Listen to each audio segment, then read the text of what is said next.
All right, everyone. Josh here, Half-Ass Beer Review. A little different setting today. We are at Third Eye Brewing Company with some new friends, old friends, and new friends. Would you both like to introduce yourself? I'm Bonnie Collins. I am the wife of Tom Collins, who is one of the owners of Third Eye Brewing Company. I also like to call myself the brewery wife. I do Bloody Mary Bar every Sunday, 11 a.m. to 2 p.m. And she's already introduced me, but Right. I'm Yep. Tom Collins. I'm one of the co-owners of Third Eye Brewing Company. Very cool. Very cool. Now, I guess the one of the big questions I have, or like I like to learn, is like, what was your pathway to like craft beer? Like the first craft beer, if you remember which one that was, and then like kind of your steps towards where we're at today.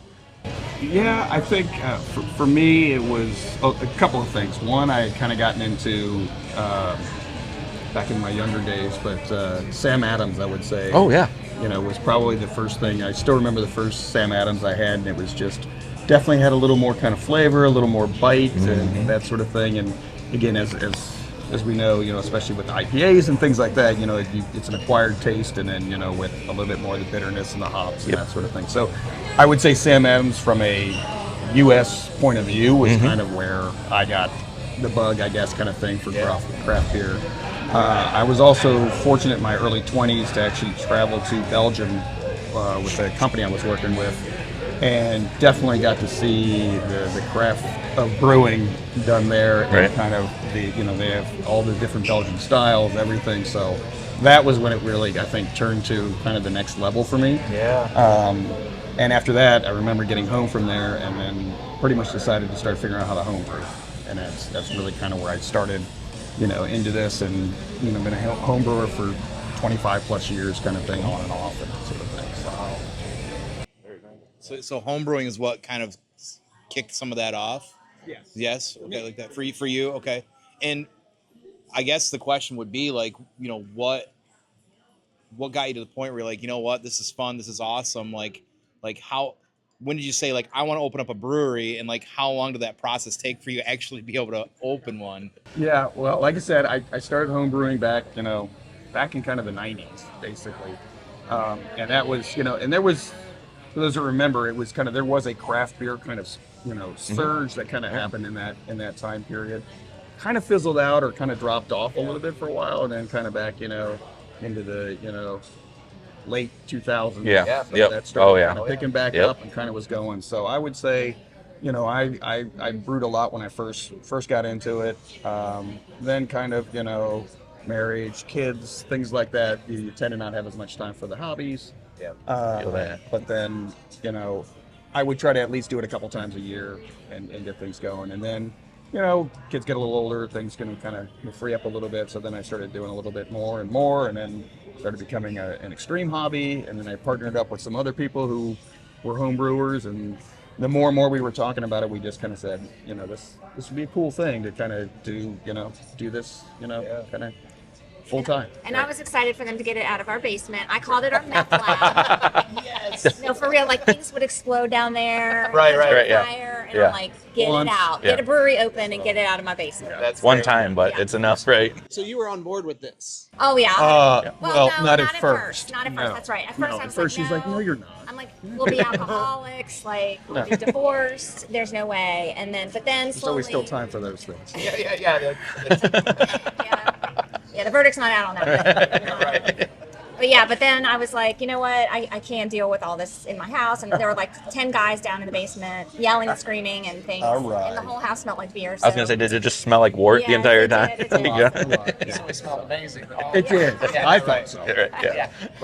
So, anyway, but then I was. Then it was finally like, okay, either do this or don't do this, but get it out of here. So that's when we kind of started, and then, that kind of kicked off the planning phase and kind of what we were doing. So, which again ended up leading to this. But I'll be honest with you, this was bigger than what I had ever even imagined. Just what we were planning to do, kind of thing. So it did kind of I just wanted to open a small little place, just have some people come in, drink beer, Yep. and.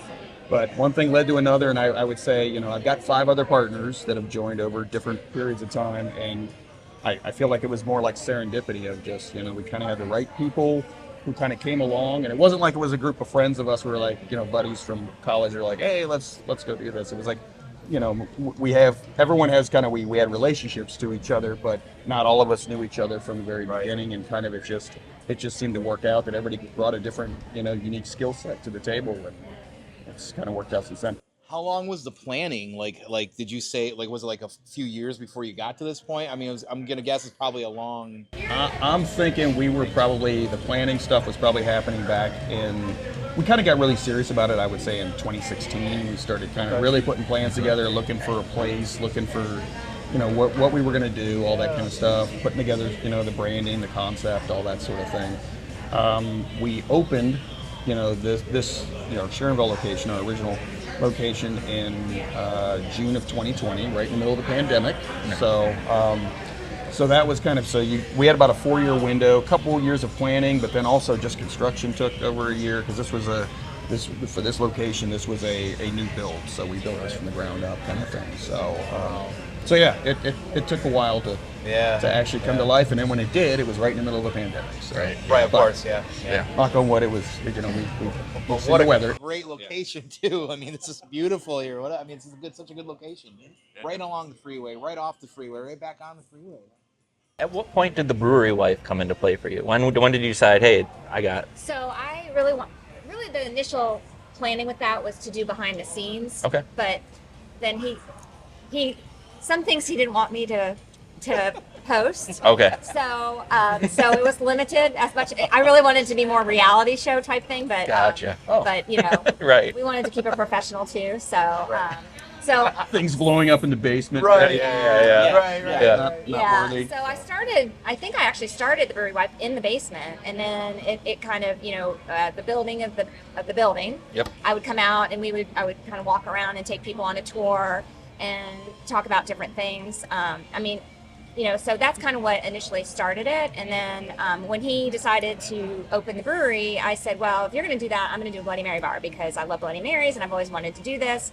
So it kind of spiraled into the Bloody Mary bar.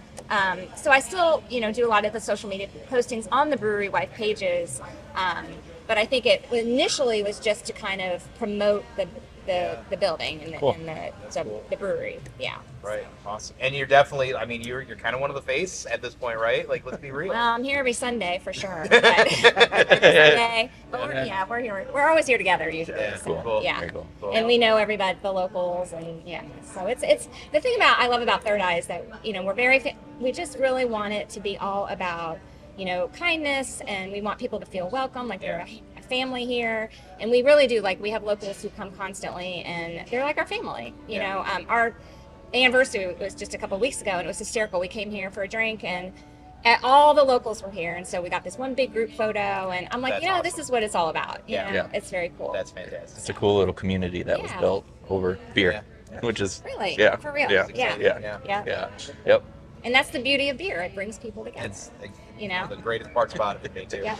Now, when you set all this up, did you have a goal in mind, like this marks when we're successful? And again, I'm only speaking for myself. Yeah. Again, I Like a other personal partners goal, have yep. different things, but for me, I would say, again, at the time we were thinking, I think, a little smaller. And again, it's not that we're huge, but it was just something that was just a personal kind of hobby interest for me. But it was like, but I remember kind of just hitting some of those milestones already, where it was kind of like, it'd be really cool to see, our beer on tap somewhere locally, like our local pub kind of thing, which happened fairly quickly, kind of in there. And then then it's kind of like, oh, love to be able to just go into the mini mart and see cans of our beer, like there, and it's like, oh, wow, that happened. Yep. It's kind of Right. like, Yeah. so for me, in some ways, it's really kind of already met and exceeded a lot of my personal expectations of what it is. And we're just very fortunate because we have such an amazing staff, amazing brew crew. I mean, it's just, everything's just kind of come together. And, and now it's kind of like, now we're setting, kind of set the goals a little higher, on some things and what we could do. So we're very fortunate that we're in the position we are right now, and and we're looking to try to get more Third Eye to more people. Yeah, definitely. Yeah. As we can. You said something there that resonated with me, and that's something that I think we all like so much about coming here is like the staff's always friendly. They're always happy. It's like, are you guys realize you're working, right? Like, it's so insane. Like, It's just the vibe in here is always like that. It's like you're walking into like just this fun party all the time, and that's a culture you can't get everywhere as well too. But like I said, we've been very serendipity has played a big role. I think a lot of luck. I think we are very blessed, and we know we're very blessed with the work that we have. Because I mean, you're exactly right. I mean, it's just there's just a vibe, and it's kind of what we built this place on. Is we wanted it to just have kind of this kind of little bit of a hippie kind of psychedelic vibe, but just a place where everybody feels welcome and everybody can be themselves, and as long as everybody's respectful, the more the merrier. So that's kind of, and the staff really, we will be extremely busy sometimes, and I mean they will take the time with people, to make sure if they don't know what they really want and recommending stuff. I mean they really do a nice job of doing. It's incredible. Like I worked in customer service for 20 some years, and by the end of it, I know I was personally very jaded. So I can tell, right? And it's never like that around here. Every time I've been here, it's always been the same. It's everybody's just having a good time, even if you're working. And like that's incredible to see that. Well, it's great that you see it. We see it. Yeah.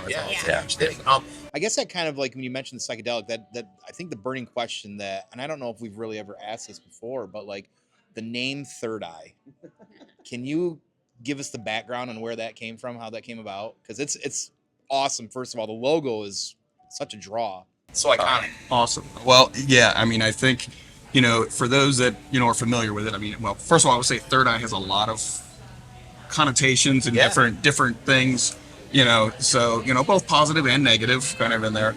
But we, for us, it was more about kind of like your mind's eye, right? It's kind of, for those that, know that kind of thing where, you're really, they say everyone has the ability to access and open your mind's eye, and it allows you to see things through new perspectives, new ways, and that sort of thing. And we kind of joke around and say we're here to help you get there one pint at a time, kind of thing. And it's kind of tongue in cheek, but it's actually it's kind of true. I mean, as we were saying, it's kind of like think about when you sit down with somebody and you're sharing a couple pints, after a couple beers, kind of whatever the stress of the day is kind of goes away. You start having a good conversation, and people kind of let their guards down and just open themselves up. And that's kind of what we wanted, was to create kind of a bit of a place for people to just let's all look at things through a new light. I like that a lot. That's pretty awesome. I'm really excited to hear that. That was great. Now, was there other names that might have been? There were. Well, actually, there were a couple other things we looked at, but here's where where that's the vision of what it is, and then you have to look at the reality of like whatever we were going to do. We wanted it to be a simple name. We wanted it to be that we could trademark it, or protect it and that sort of thing. And as you guys well know, like in this industry, it's hard to come up with a trademarkable name at this point. The industry has exploded. And even from a trademark standpoint, it's not just on you're not competing with another brewery that might have that name. You're competing with another beer. You could have a beer that has the same name. If there was a Third Eye beer, not just a brewery, it's a trademark violation if they trademark it, that sort of thing. And it expands beyond beer. It goes to wine, liquor. I mean, it is the fact that we were actually even able to trademark Third Eye was I thought we had no chance at all, kind of thing, because it was actually my brother who's our one of my partners and is in charge of sales and distribution. He was the one it came up somewhere, and he goes, well, what do you think of Third Eye? And I said, I think it's great. It's got a lot of legs, and I think we could have a lot of fun with it. I said, I don't think we have a chance at hell of trademarking that, but I said, I'll look into it. And I did, and all of a sudden I started kind of doing some searches on my own. I was like, this might be possible. So it was kind of that sort of thing. So we did have a couple of other ones, nothing that really kind of jumped out though, kind of thing.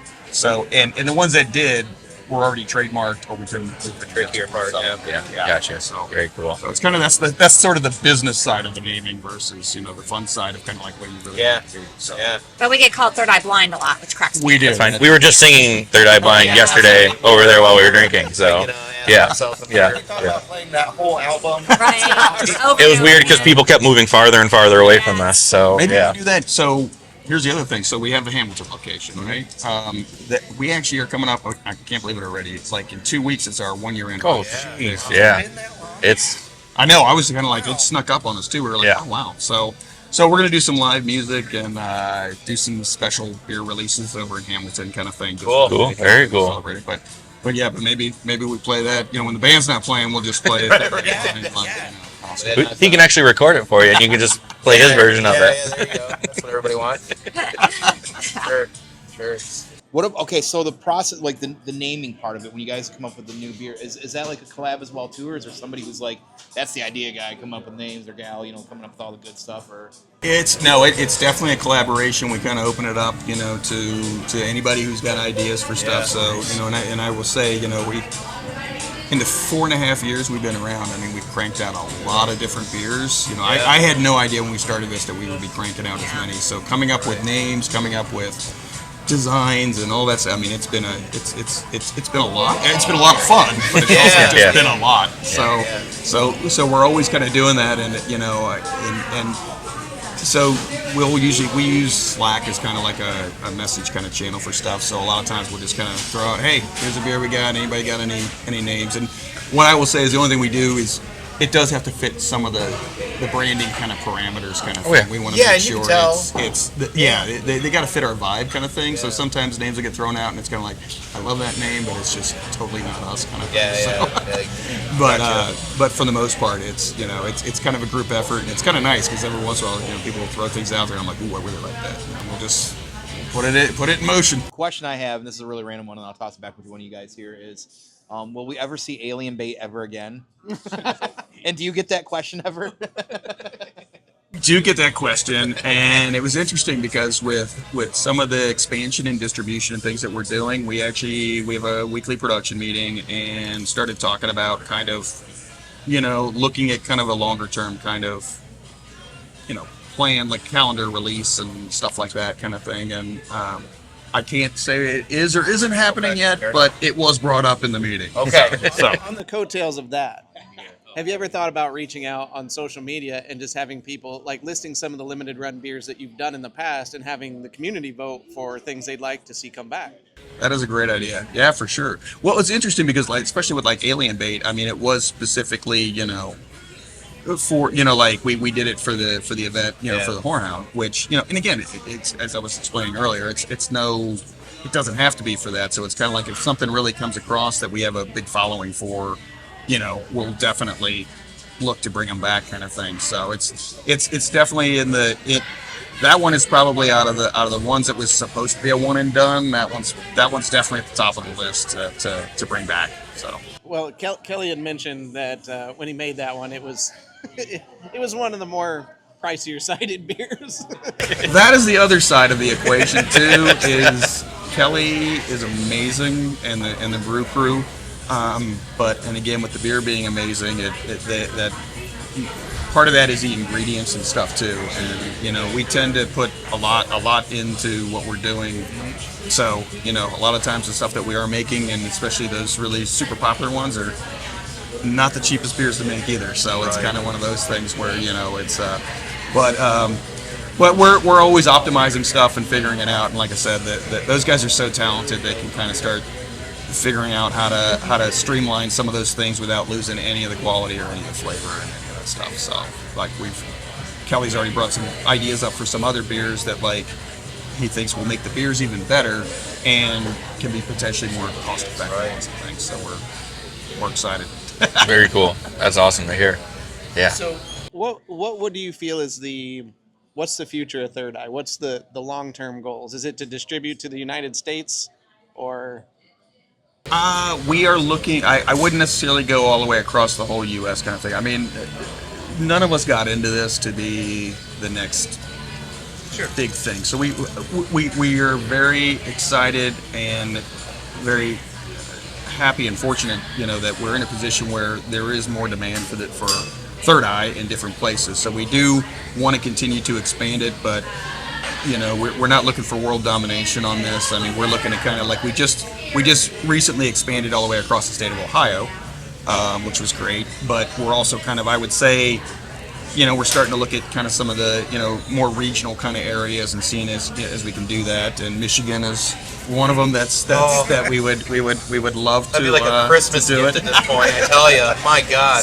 So I think getting a little bit more, focusing a little bit more on distribution. When we first opened, it wasn't going to be about, we were like, it's about kind of the place and all that kind of stuff.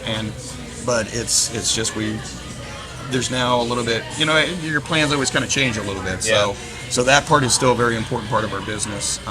But we also feel like the ramping up the distribution a little bit more is definitely in the cards for us. Right.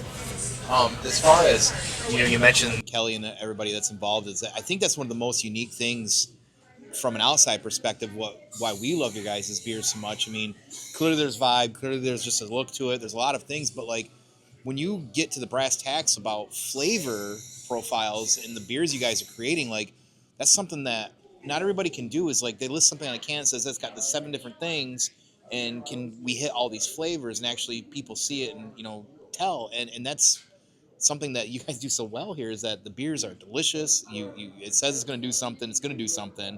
And it's just like, it's almost like you guys, it's weird to me to think that you guys have only been doing this for like 4 years. It's wild because just from drinking here, it does not taste like you guys have only been doing this for a few years. Well, I will say, Kelly had quite a bit of experience before he came here. Yeah. He's part of Brink.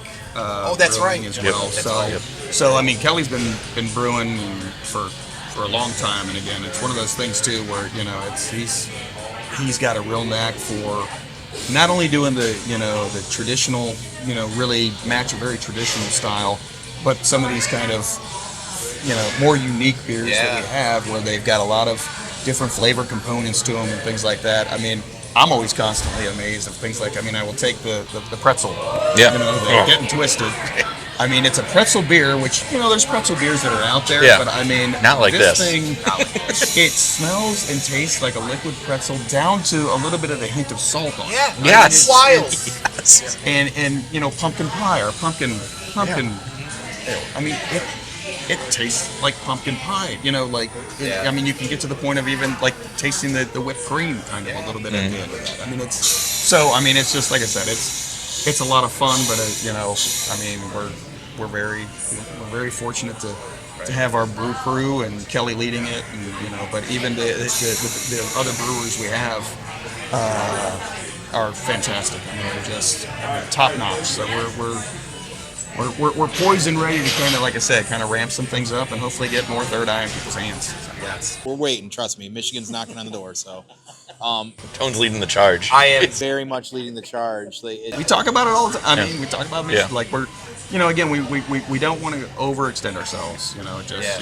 It's a lot when you start getting into those kind of things, and you don't want to. Then you got to be prepared for those markets. What you need to do, and you don't want to not have enough stock or any of that kind of stuff. So that's why we're trying to be a little bit conservative, or kind of how we're doing it. But it's definitely. And Michigan's not easy to work with, I know, with the distribution either, as it is. So it's like, totally understand that. Let me ask this: you drink beer as well too? I think I thought I saw you drink beer on here too. What of far as the flavors that have come out, whether classic or new, even recently? Like, do you guys have maybe a couple where you're like, this is my favorite, this is the favorite one we've done? I was gonna ask something similar, like if you could only have 5 third eye beers for the rest of your life. Oh, there you go. I was, is that tougher? Well, I mean, I got it. I mean, I got my 5. All right. Wow. Yeah, let's hear it. Please. Yeah. Well, if I can rattle them off. Well, I will throw this out there. We have a beer called Higher Purpose. The reason why we call it Higher Purpose is it benefits our nonprofit. We actually lost our daughter to cancer when she was 14. So we have a nonprofit called the Live Like Maya Foundation. Her name was Maya. So 10% of Higher Purpose all year long benefits our foundation. Awesome. It won a gold medal in 2000. So. Yeah. It was. Yeah. So it's a very good, delicious milk stout. So that really, and honestly, I'm not just saying that because of the foundation. Like, it is one of my favorites. It's it really. Well, it's won multiple awards. It's delicious. Yeah. GABF is. Yeah.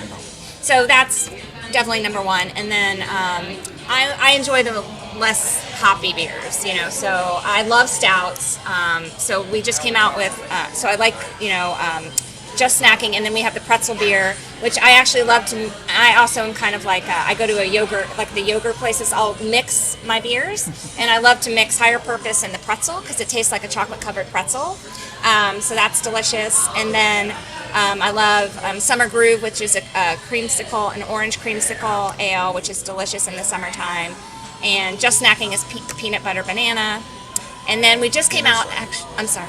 Oh, Inner Sight is the walnut. Yes, that's phenomenal. What is too. it? A black walnut? Black walnut. Brown ale. Yeah. Brown ale. It's delicious. Yeah. So I tend to lean towards usually more of the red ales and the stouts and Right. the brown ales. I Yep, like. very good. So yeah, that's a pretty good That's list. a good I'd list. say. Yeah, That's a really good yeah. list. Yeah. Yeah.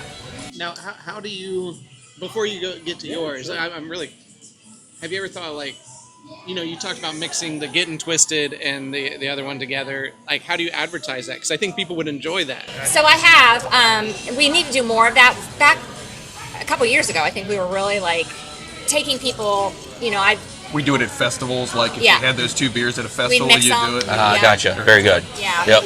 But we Watch probably mine need to flow. do it again because it's been a while since we've It's been really a while. We promoted probably that. need to do that, But so. Now that we there have them are too. a lot of beers that when you mix them, it really creates new flavors, which is super fun to do. It's great. You guys already got a huge list of amazing flavors. I can only imagine at that Yeah. point then just Yeah. fun. As I said, I'm a West Coast IPA guy to the core kind of thing. So hands down, it's going to be third IPA for me. That's kind of my Yeah. that's my go-to. That's kind of my jam.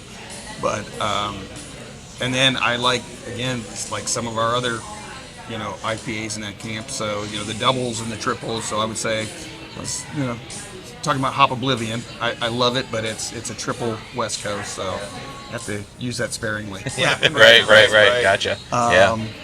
And then I also like a really good, just lager. So we, Good Living is our Pilsner, and that one's always just kind of, that's a good, just kind of steady beer for me in that camp. Trying to think, because I mean, the stouts too, I'm definitely, I would say Higher Purpose for sure. And we just came out with Liquid Harmony, which is a Right. Amber Ale. Your amber ale. ale. Yep. Amber Oh yeah. lager, sorry. Amber lager. Yeah. Yeah, that's delicious. Yeah. Trying to Very think good. on there. Oh, and the pumpkin pie. Oh, it tastes just like a pumpkin Yeah. pie. That was my So good. biggest gripe with pumpkin beers for the longest time. It's like I just wanted it to taste like pumpkin pie. So good. And Well, when Yeah. a lot of the pumpkin beers, they're just, it's kind of an amber or a red that's just got a lot of spice in it. you Yeah. know? Yeah. And I think there's a little bit of bringing in, like we did with the vanilla, a little bit of the vanilla, a little bit of the lactose kind of thing. Yeah. It just adds a little creaminess to Yep. it. Yep. Yeah. Very cool. That's huge. Yeah. That's another good list too. Yeah. Very solid. I mean, it's list. going to be no surprise if I were to say my favorite beer you guys have ever done is Alien Bait. Yeah. That Actually, was good. there is another one that's kind of I'm not a huge sour guy. I mean, I appreciate a good sour, but I will say the one for me, and we bring it out really in the summertime, is Funky Diablo, which is it's a mango habanero margarita sour, and that's Yeah, I think that's one of the first crawlers I took home. First time we came here, they had that. Yeah. Yeah.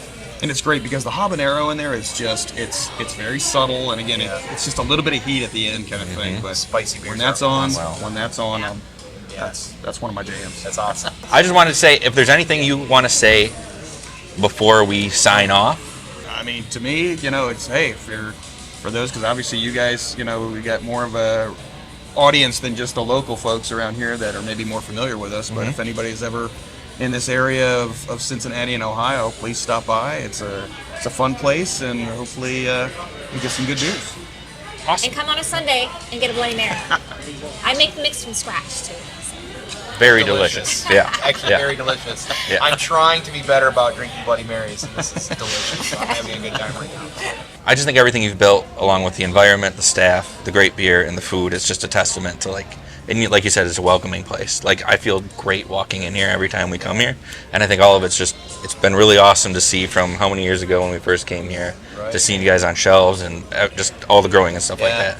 Yeah, it's really, really cool to see. Well, I do want to say too Yeah. how much we Yeah. appreciate Yeah, you you guys, guys. and what you guys do for the beer community at large, and Yeah. it's always awesome having you guys here. Thank So you. we get excited Promote when us. you're We coming really to town. appreciate it. Yeah. Thank you, Tom, Bonnie. We Thank appreciate you. it. Yeah. Fanboy Tone. Chris, thank you for joining me. I'll put the links to everything that we're doing down there. And always remember to please keep your fridges full and have a great night.